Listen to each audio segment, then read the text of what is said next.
À l'été 2010, un SOS est lancé. Il y a eu un accident sur le Mont Rose, un des plus hauts sommets d'Europe.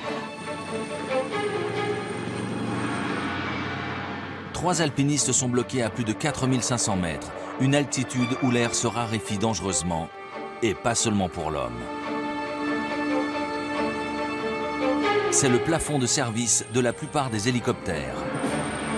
Mais pas de celui-ci. La cordée est récupérée en un seul voyage. L'engin volant aux caractéristiques hors normes vient de faire ses preuves de manière spectaculaire.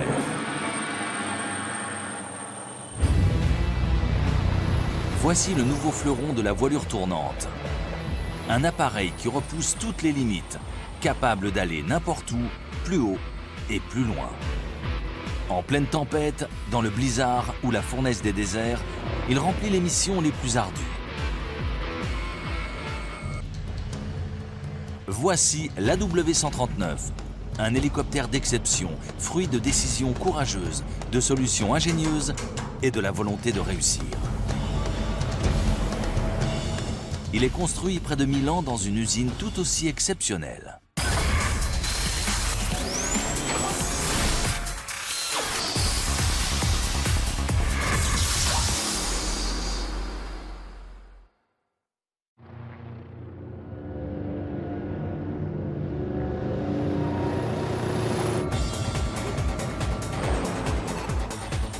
Les hélicoptères sont des machines volantes qui semblent défier les lois de la physique. Nettement plus limités que les avions et plus difficiles à concevoir et à fabriquer, ils présentent cependant de gros avantages.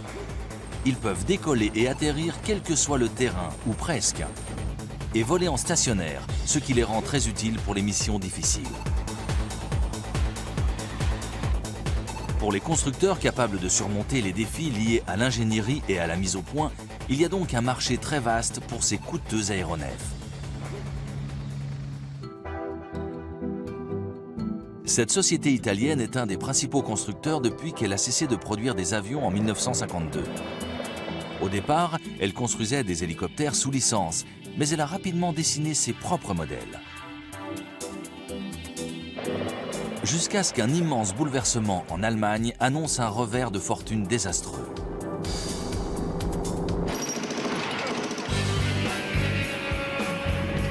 La chute du mur de Berlin marqua la fin de la guerre froide. Ce fut une nouvelle formidable pour les Européens, mais pas pour les fabricants d'hélicoptères. Pendant des décennies, les contrats militaires avaient garni les carnets de commandes. Mais après cette nuit de novembre 1989, les clients cessèrent de se bousculer. Quand le mur de Berlin est tombé, toute l'industrie de la défense a ressenti l'onde de choc. Au début des années 1990, le scénario a complètement changé. Et pour le constructeur italien aussi, cette période a été difficile. La société a besoin d'une nouvelle stratégie et d'un nouveau produit pour survivre. Et elle repère un créneau de marché qui pourrait la sauver. Les besoins se cristallisent autour d'un hélicoptère biturbine moyen, une classe occupée par des modèles ayant déjà une vingtaine d'années. Un tout nouveau biturbine moyen, équipé du dernier cri en matière de technologie et de matériel, devrait pouvoir surclasser la concurrence. Le constructeur se penche donc sur la conception d'une machine puissante, moderne, polyvalente et susceptible d'intervenir dans tous les environnements. Mais le pari est très risqué.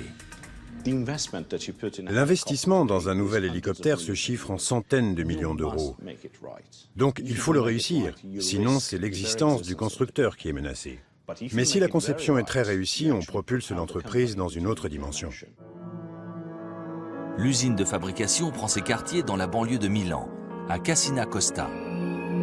Et 23 km plus loin, à Vergiate, on assemble et on teste les hélicoptères.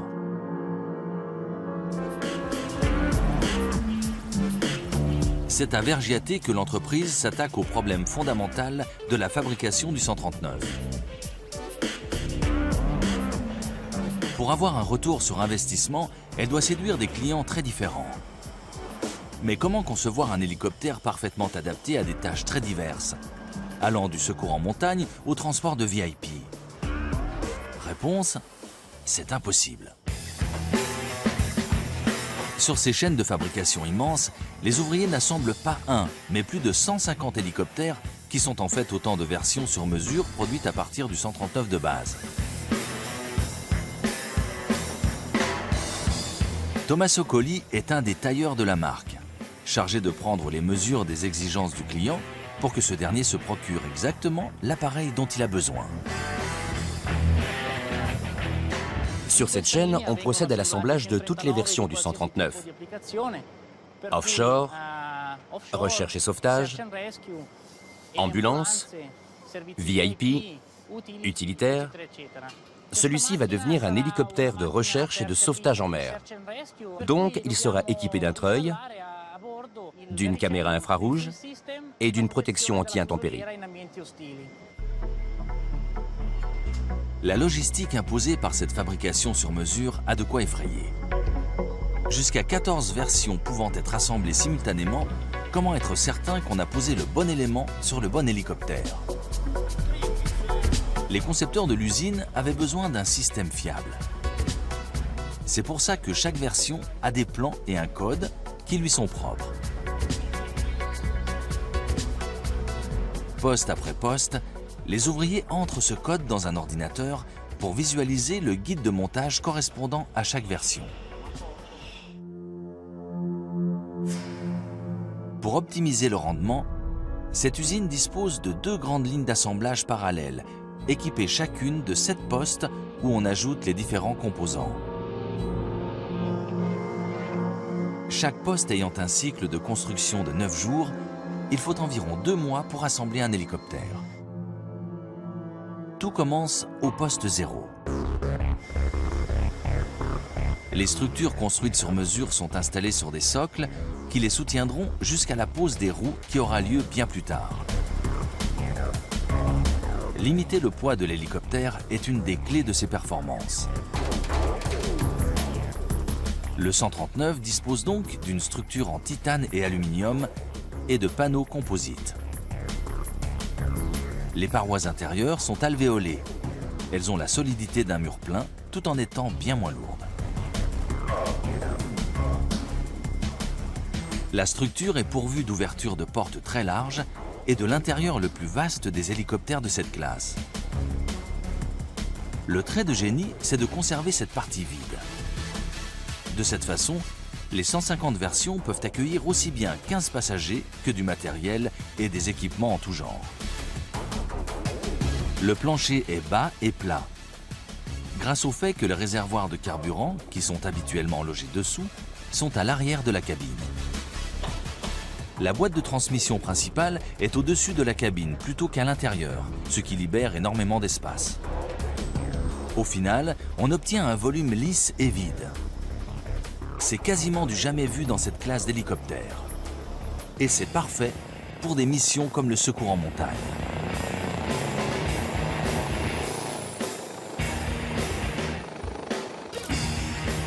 Roberto Zanotto intervient dans les Alpes italiennes avec un 139 équipé du dernier cri en matière de sauvetage. La cabine est très spacieuse. Aujourd'hui, il n'y a qu'un brancard, mais on peut en mettre 2. Dans ce coin, il y a le matériel médical pour surveiller l'état du patient. L'autre caractéristique de cet hélicoptère, ce sont les patins anti-enlisement qui permettent de se poser sur la neige. Et au-dessus, il y a le treuil grâce auquel on récupère les alpinistes sur les parois rocheuses. Au plus fort de la saison de ski, Roberto et son équipe interviennent une douzaine de fois par jour. Il faut qu'on parte parce qu'il y a une urgence.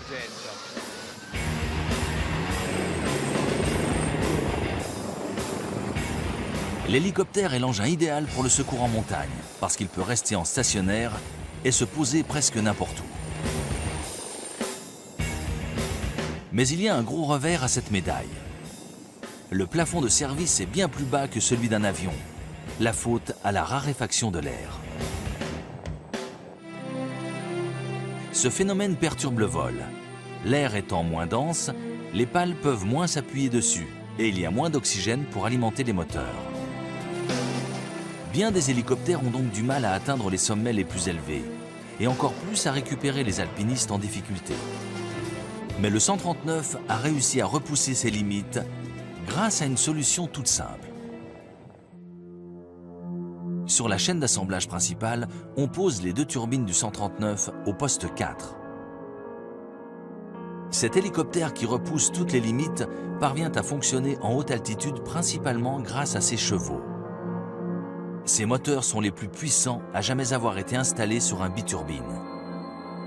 En voilure tournante, c'est l'homologue d'un des moteurs les plus réussis de l'histoire de l'aviation. Les moteurs du 139 sont des PW-PT6 qui sont très utilisés en aéronautique.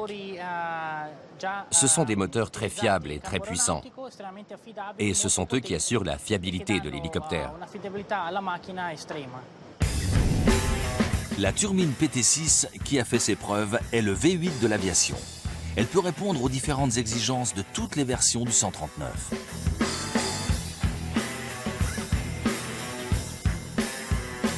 Chaque moteur développe 1700 chevaux. C'est plus du double de celui d'une Formule 1. Et il faut bien ça pour transporter beaucoup de passagers ou de matériel. La vitesse de pointe est de 309 km/h. Pour les VIP pressés, cet hélicoptère est le plus rapide de sa classe. Ces moteurs permettent aussi au 139 d'aller n'importe où, et c'est une des conditions du succès du projet. Ils ont la puissance et la fiabilité nécessaires pour les vols longue distance vers les plateformes pétrolières, pour voler dans la chaleur étouffante des villes et pour faire du secours en montagne. Roberto Zanotto l'a d'ailleurs constaté lorsqu'il est intervenu en urgence sur le mont Rose dans les Alpes à plus de 4500 mètres d'altitude.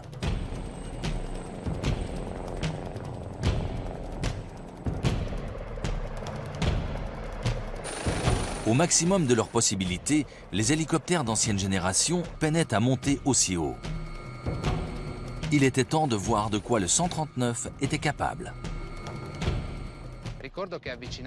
Quand on s'est approché de la zone, je me suis mis d'accord avec mon treuilliste pour récupérer d'abord le premier alpiniste et le reconduire au refuge, avant de revenir sur site pour chercher le deuxième. Mais l'opération ne se déroule pas comme prévu.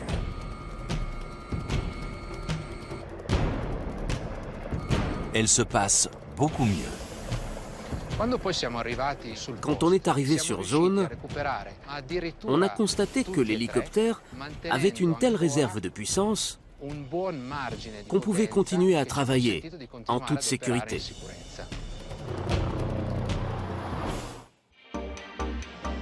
À l'usine de Vergiate, les ouvriers posent le deuxième moteur qui fournit cette puissance.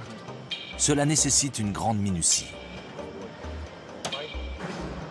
La turbine est d'abord placée au-dessus de son habitacle en titane. Deux ouvriers mettent ensuite des dizaines de tuyaux fragiles dans la bonne position. Encore, encore. Il y a des conduites de carburant et d'évacuation et des branchements électriques. Baisse, Francesco. Chaque moteur coûte des centaines de milliers d'euros et il risque d'écraser un composant important. L'installation peut donc prendre jusqu'à 10 heures par unité. S'il y en a deux, ça n'est pas seulement pour fournir plus de puissance, mais aussi pour la sécurité. En cas de panne du premier, le second moteur permet à l'hélicoptère de rentrer. C'est crucial pour l'entreprise qui compte attirer une clientèle bien précise, l'industrie pétrolière et gazière offshore. Cette dernière a besoin d'envoyer des gens sur des plateformes à des centaines de kilomètres au large. Autant dire que la sécurité est un argument de vente important.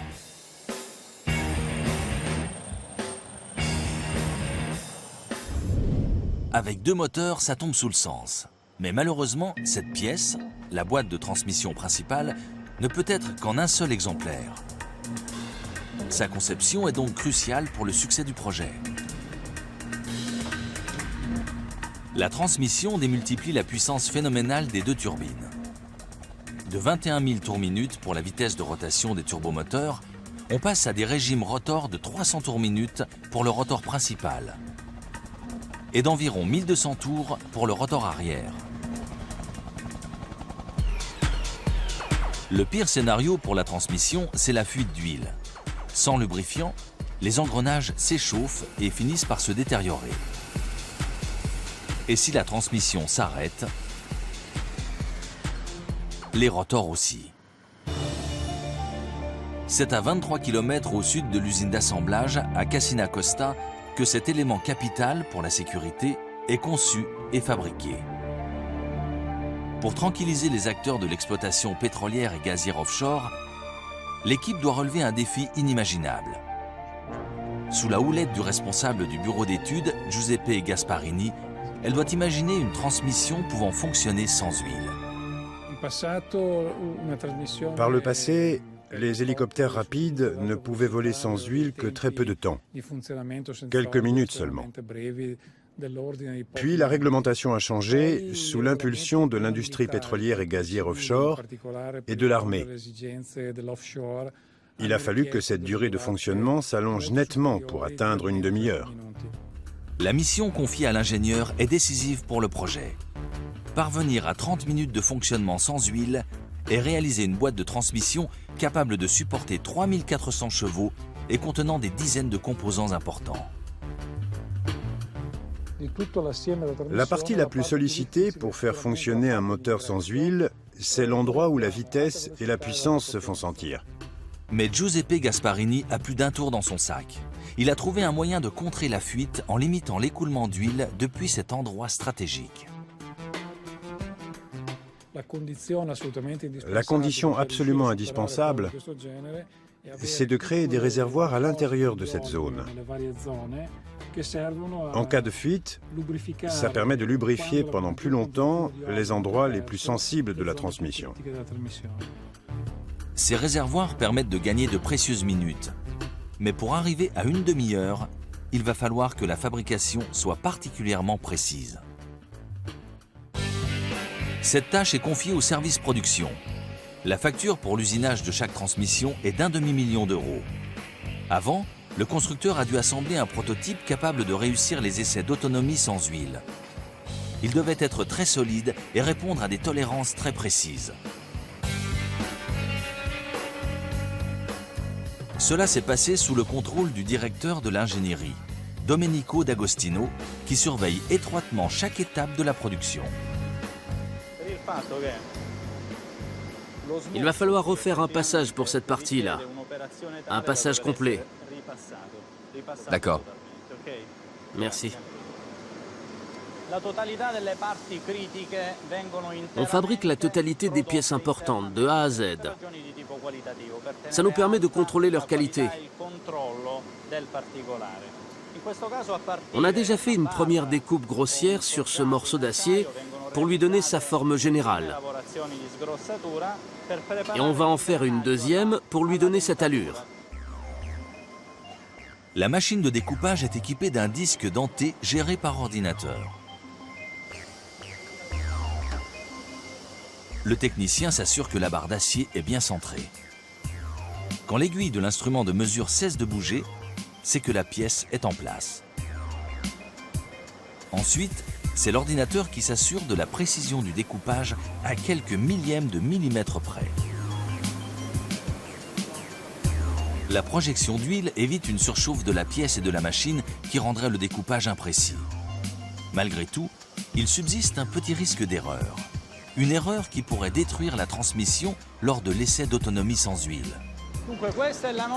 Voici l'atelier de contrôle où les pièces arrivent une fois la fabrication terminée. On ne vérifie pas simplement les dimensions de chacune d'entre elles. On examine 100% des pièces et on examine 100% des mesures de chacune d'elles. Cette salle est isolée du reste de l'usine pour que son humidité soit en permanence de 50% et sa température à exactement 20 degrés. 1 degré de plus et les pièces métalliques se dilateraient et fausseraient les mesures. Or, chaque pièce doit respecter des normes rigoureuses. Je ne suis pas le mieux placé pour vous parler de cheveux, mais les tolérances sont encore moins épaisses qu'un cheveu humain. La surface de chaque dent de chaque engrenage est vérifiée. En cas de défaut, la pièce est rejetée. et un ordre de rectification est envoyé à la machine de découpage qui s'est chargée du travail pour que l'erreur ne se reproduise pas. Cet appareil, lui, fait apparaître des micro-fissures éventuelles à la surface du métal. Mais certaines pièces sont trop complexes pour être mesurées par des machines. Des hommes prennent donc le relais. Mais pas n'importe lesquels.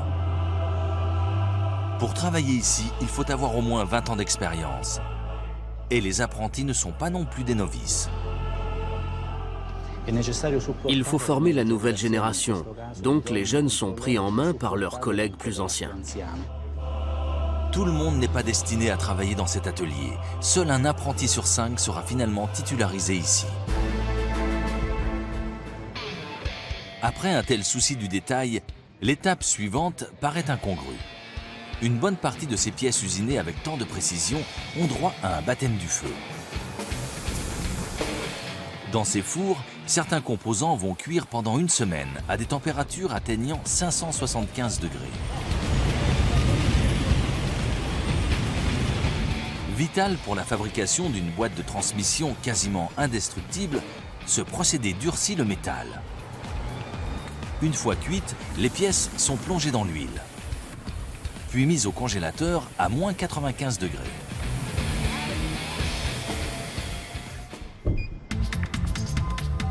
Sans surprise, après un tel traitement, les pièces ont besoin d'être à nouveau mesurées, avant d'être expédiées à l'entrepôt de stockage robotisé où elles attendront d'être installées.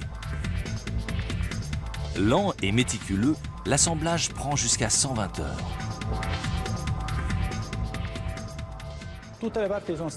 Une fois qu'on a contrôlé toutes les pièces, on passe au montage qui est lui aussi rigoureusement surveillé.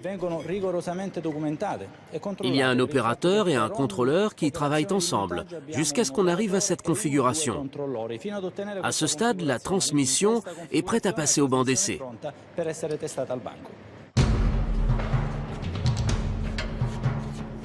Après un an de travaux, la transmission est prête pour les essais.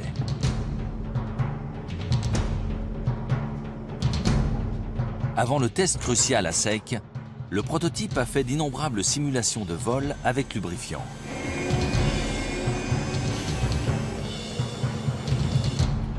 L'heure est venue du grand défi, l'essai d'autonomie sans huile d'une demi-heure. Une fuite a été provoquée, puis le test a commencé.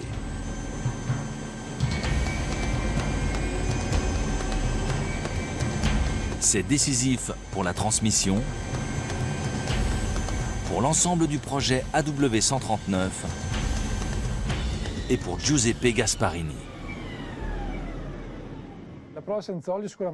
Le test d'autonomie sans huile a été la partie la plus stressante.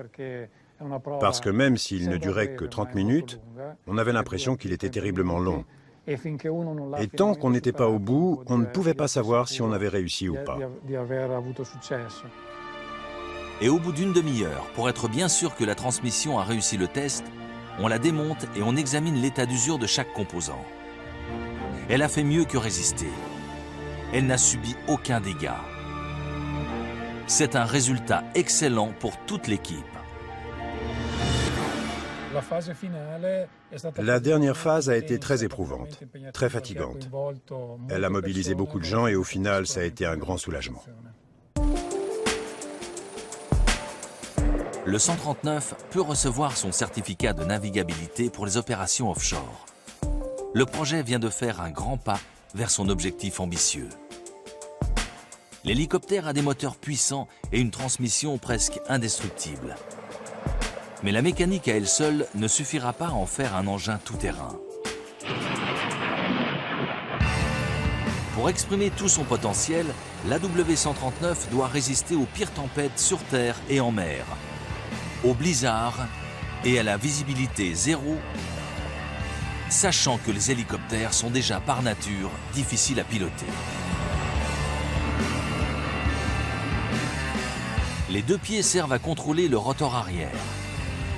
Une main s'occupe de la direction, pendant que l'autre fait gagner ou perdre de l'altitude. Et pour un stationnaire, les 4 membres interviennent en même temps. complexe par temps calme, les manœuvres se transforment en défi au milieu d'une tempête. C'est pourquoi le constructeur a décidé qu'il était grand temps de donner un coup de main aux pilotes. À l'usine de Vergiate, la solution permettant de voler par mauvais temps se trouve au poste 5. Ces écrans plats, il y en a jusqu'à 5, font partie d'un système baptisé avionique centralisé.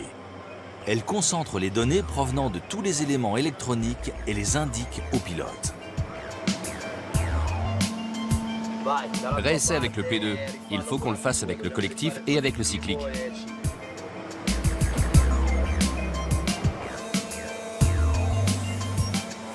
Mais les vedettes de l'avionique du 139 se trouvent dans ces boîtiers. GPS, système de stabilisation automatique et commande de vol électronique. À tout instant, ces outils peuvent prendre le contrôle de l'hélicoptère pour laisser l'équipage se concentrer sur sa mission, quelles que soient les conditions météo. Antonio Micheli teste l'avionique du 139. Cet hélicoptère permet de voler dans des conditions extrêmes. Ça revient à conduire une voiture en pleine nuit, sans les phares. Le pilote peut arriver à destination grâce au système de gestion de vol, en gardant les bras croisés et les yeux fermés. L'hélicoptère se débrouille tout seul.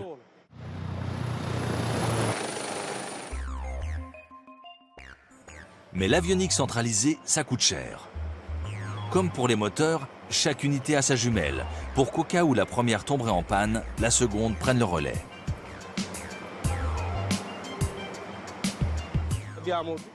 Il y a 2 ordinateurs, 2 systèmes de stabilisation électronique de dernière génération, 2 pilotes automatiques,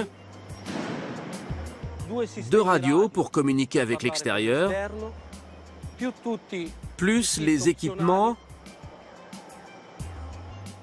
pour surveiller en temps réel tout ce qui se passe en dehors de l'hélicoptère dans des conditions extrêmes.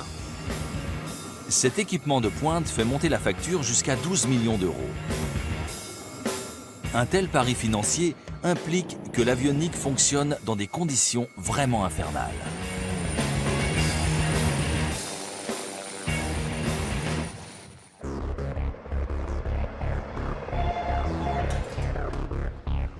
Garde-côte de Sarzana.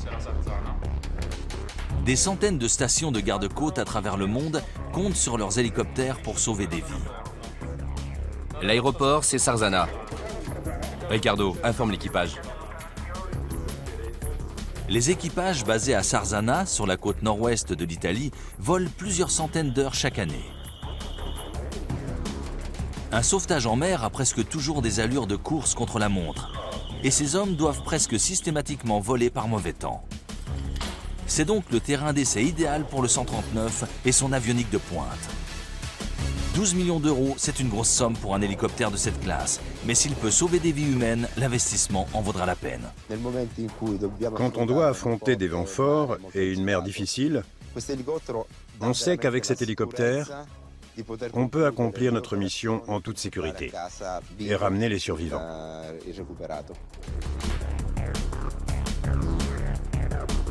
Salvatore se contente d'entrer les dernières coordonnées connues des marins en perdition dans son GPS. Et il se rend sur place. Même plus besoin de piloter. Pour le moment, on est en pilote automatique. Et c'est l'hélicoptère qui nous conduit au-dessus de la zone de recherche. Quand on y arrivera, il se calera sur le mode recherche qui est affiché sur cet écran. Tandis que le pilote automatique est en mode recherche, l'avionique assure la stabilité de l'aéronef, le maintien de la trajectoire et l'altitude idéale, même en cas de coup de vent. Vient alors la partie la plus difficile de la mission de sauvetage, surtout quand la météo et la visibilité sont mauvaises. Car c'est quand il est en stationnaire qu'un hélicoptère est le plus vulnérable.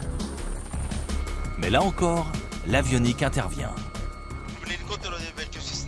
Avec les hélicoptères d'ancienne génération, il fallait utiliser le collectif, le cyclique et les pédales pour positionner l'aéronef à 50 pieds et à 0 nœud au-dessus du survivant. Avec celui-ci, on travaille sans les mains.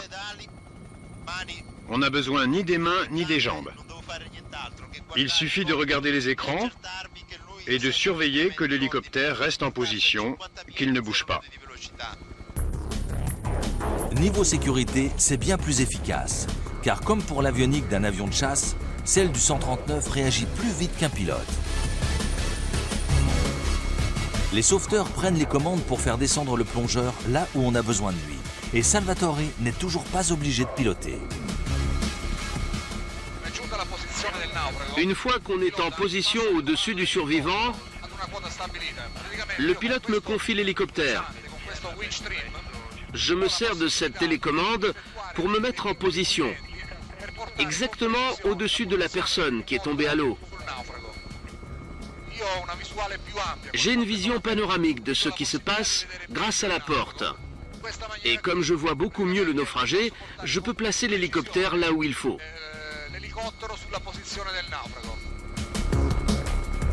Cet équipement peut sembler superflu par une belle journée en Méditerranée, mais partout dans le monde, le 139 a montré qu'il pouvait sauver des vies dans des conditions nettement moins propices.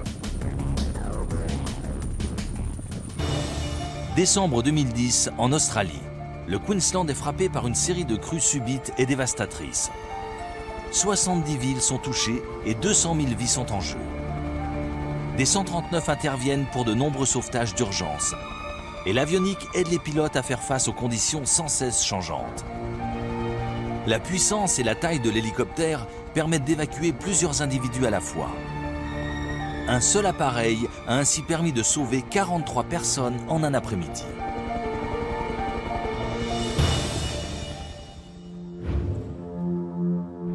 À Vergiate, les nouveaux 139 arrivent au bout de la chaîne d'assemblage, au poste 6.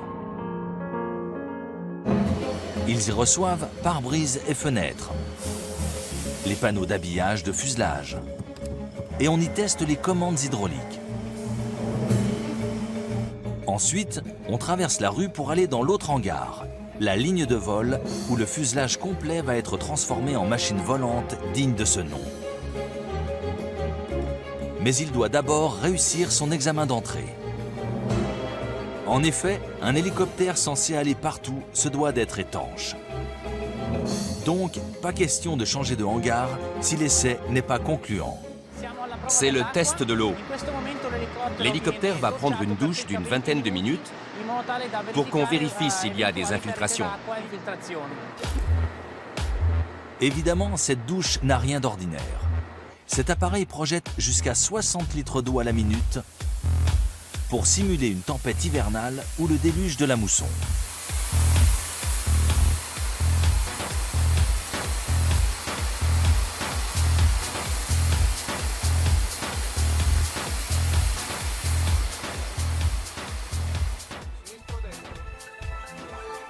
En cabine, Tommaso et son équipe, armés de lampes torches et de miroirs, traquent les moindres gouttes.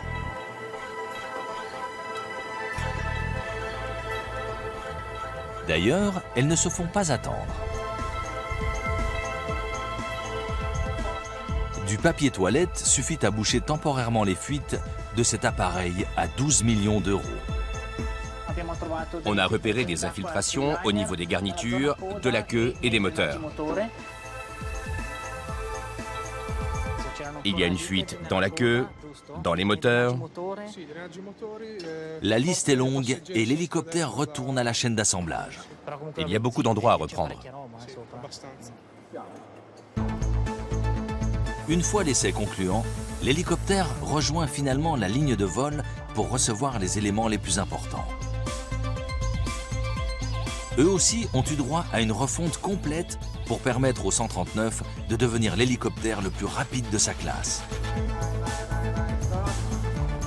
Les pales du rotor sont la clé de la polyvalence de l'hélicoptère. Idéale pour voler à basse vitesse et en stationnaire, elle se heurte cependant à des problèmes dès qu'on accélère. Les pales du 139 tournent à une cadence quasiment constante de 300 tours minute. Cela signifie que lors d'un stationnaire, leur extrémité se déplace à près de 800 km/h. Mais tout change quand l'hélicoptère vole vers l'avant. La vitesse des pales augmente lorsque leur rotation se fait vers l'avant, parce qu'elles vont dans la même direction que l'hélicoptère. Plus l'appareil accélère, plus la vitesse de l'extrémité des pales approche celle du son. Cela crée des turbulences qui finissent par déstabiliser l'hélicoptère.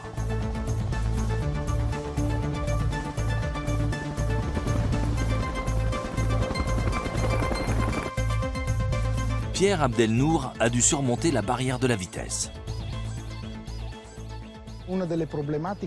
Pour un concepteur d'hélicoptère, un des plus gros problèmes à résoudre tient au fait que la pale avançante ne peut guère dépasser la vitesse du son, alors que la pale reculante, elle, tourne à une vitesse nettement moins élevée, ce qui crée un déséquilibre au niveau de la tête rotor. L'ingénieur s'inspire alors des avions supersoniques. Leurs ailes en flèche arrière réduisent les turbulences une fois franchi le mur du son. Les pales auront donc des extrémités en flèche arrière, une forme qui retarde l'apparition des turbulences lorsqu'on approche de la vitesse du son. L'hélicoptère peut donc voler plus vite avant d'être victime de vibrations. Cette idée est si efficace que pour une fois, ce qui limite la vitesse du 139 n'est pas la pale, mais la solidité du pare-brise. Pour que les pales supportent la puissance des moteurs, Pierre Abdelnour a élargi leur partie centrale. On obtient une grande capacité de charge grâce à la forme de la partie centrale de la pale. Les pales sont assez résistantes pour soulever 6 tonnes 8, c'est-à-dire le poids de l'hélicoptère et de son chargement, qu'il s'agisse d'une quinzaine de passagers ou de 2,5 tonnes de matériel. Le rotor principal a 5 pales en matériaux composites à la fois solides et légers.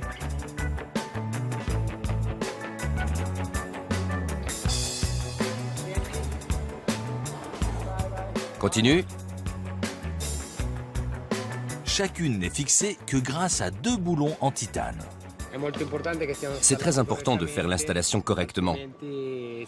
Sinon, ça risque de faire de gros dégâts. Dans le pire des cas, même s'il est très improbable, une pale pourrait se détacher. Et ça ne serait pas bon pour l'hélicoptère.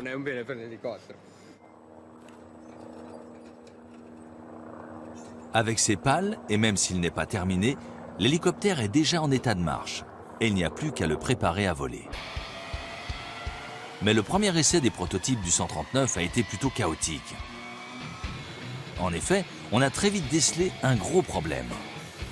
La puissance des moteurs était très difficile à contrôler et à grande vitesse, l'hélicoptère devenait très instable. C'était un problème qu'il fallait impérativement résoudre, sinon le pari du constructeur se serait soldé par un échec. À grande vitesse, la queue d'un hélicoptère risque de perdre en stabilité. Pour pallier ce problème, il suffit d'ajouter un élément tout simple baptisé stabilisateur. Sur ce modèle d'ancienne génération, on voit bien son profil. Il remplit la même fonction qu'un béquet de dragster qui exerce une pression vers le bas à grande vitesse. Mais lors des essais en vol des premiers prototypes de 139, le pilote d'essai en chef, Pino Lococo, a constaté que le problème perdurait. Pendant les essais, on a testé l'hélicoptère sans stabilisateur, puis avec des stabilisateurs de différents types. Mais à chaque fois, il était instable. En fait, il fallait quasiment piloter avec les 2 mains. Il en conclut que la pression exercée par les stabilisateurs vers le bas est insuffisante. On a d'abord pensé à améliorer l'efficacité en allongeant les stabilisateurs. Mais ça crée d'autres problèmes, notamment lors des interventions au sol. Donc il a fallu envisager d'autres solutions. On a donc ajouté au bout du stabilisateur un élément aérodynamique appelé ailette. On a emprunté cette solution aux avions qui volent à grande vitesse. On a ajouté une ailette à notre stabilisateur. Grâce à elle, on a résolu le problème de stabilité de manière très efficace.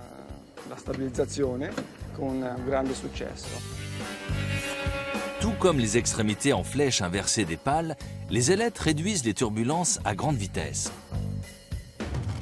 Et comme sur un dragster, elles exercent une pression vers le bas plus importante, ce qui permet d'aller plus vite.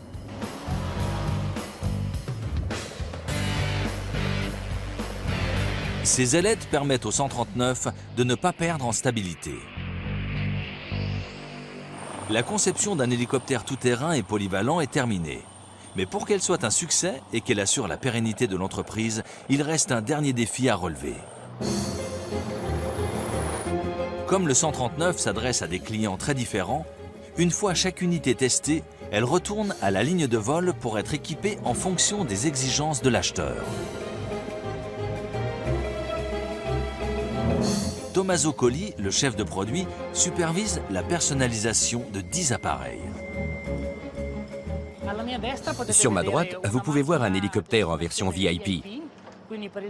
Sa structure est facilement reconnaissable. Cet appareil est équipé d'une porte à charnière et non d'une porte coulissante. À bord, il y a un système actif de réduction des vibrations. Ce sont ces 3 boîtiers. Ils sont gérés par un ordinateur et ils se déplacent pour contrer les vibrations naturelles de l'hélicoptère. C'est un système spécifique au 139 que les clients VIP apprécient particulièrement. Cette boîte de transmission a été étudiée spécialement pour la clientèle VIP. Elle est dotée d'un système de réduction du bruit et des vibrations. Cet hélicoptère est plus confortable que les autres. Une fois personnalisé, l'appareil est terminé. Donc, on le démonte pour le peindre.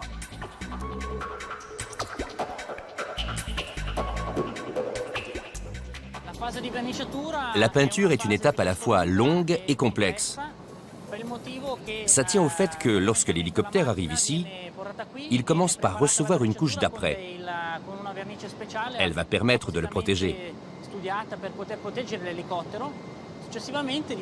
Ensuite, on applique sur l'appareil d'autres couches en fonction du design et des coloris choisis par le client. De retour sur la ligne de vol, l'hélicoptère est remonté et les dernières personnalisations sont effectuées.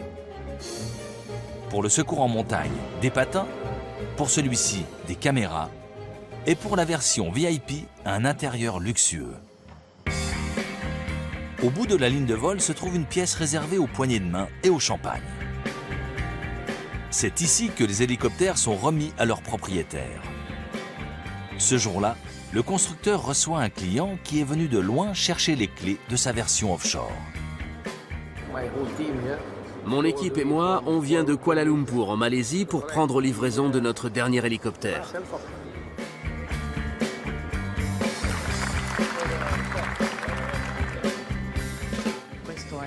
Aujourd'hui, c'est un peu le couronnement de toute la fabrication. C'est un moment plein d'émotions, auquel participent bien sûr beaucoup de gens, la direction et le client.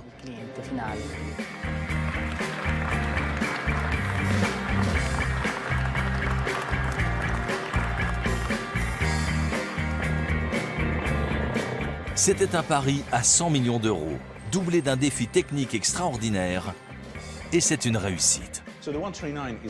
Le 139 a changé la donne, parce qu'il a fait de l'entreprise, qui occupait une niche, un des principaux acteurs du marché civil, et parce qu'il l'a fait entrer dans la Ligue des champions des constructeurs. L'AW139 s'est déjà vendu à 500 exemplaires à travers le monde, et il a sauvé des vies, traversant les océans, affrontant le blizzard. Cet appareil fait tout ce qu'on attend de lui, et bien plus encore.